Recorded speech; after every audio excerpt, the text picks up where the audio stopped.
Nos cités regorgent de talents. Pour leur donner l'exposition qu'ils méritent, un concours récompense d'ailleurs chaque année les meilleurs entrepreneurs des quartiers, Marie. Et ça s'appelle tout simplement Talent des cités, vous l'avez dit. C'est un concours d'aide à la création d'entreprises. Alors la remise des prix aura lieu demain au Sénat. 14 finalistes seront invités à présenter leurs projets. Et parmi eux, un Martiniquais qui vit en région parisienne. Son talent, à lui, c'est l'animation 3D. Reportage de Tracy Ennis, Alban Lucien et Raël Moine.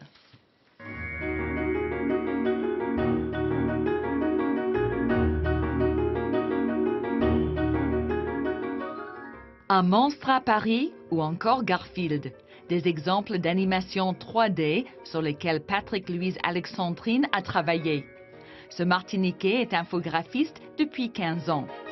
J'ai toujours aimé dessiner, c'est une passion chez moi. Une passion que Patrick aime transmettre. Il enseigne l'infographie et l'animation depuis 5 ans. Mieux, il a monté un projet d'école de formation à ces métiers. Imagine. Je me focalise sur les jeunes qui sont en voie de réinsertion ou qui ont abandonné le milieu scolaire. Je veux être une école de la deuxième chance pour eux. Lauréat Île-de-France du concours Talent des cités, Patrick a été accompagné dans toutes ses démarches par un organisme spécialisé, le BGE Adil, Ensemble pour agir et entreprendre. Patrick est arrivé avec plus qu'une idée, parce qu'il avait déjà un projet bien formalisé. Il fallait simplement le solidifier. Et on est vraiment très fiers qu'il puisse être lauréat. Quand j'ai su que j'étais le lauréat, c'est comme une Miss France, on va dire. Je n'en revenais pas, voilà, j'étais vraiment heureux. À la clé, une visibilité quasi inespérée. Une première émission radio. On arrive en ce moment, mais je baisse pas les bras, donc il y a des périodes de haut, de bas, c'est vraiment un parcours du combattant.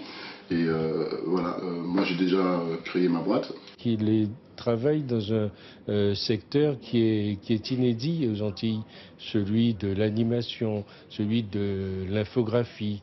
Et il veut, non seulement il a une certaine passion autour de cela, mais il veut en plus créer une école pour former d'autres jeunes à cela.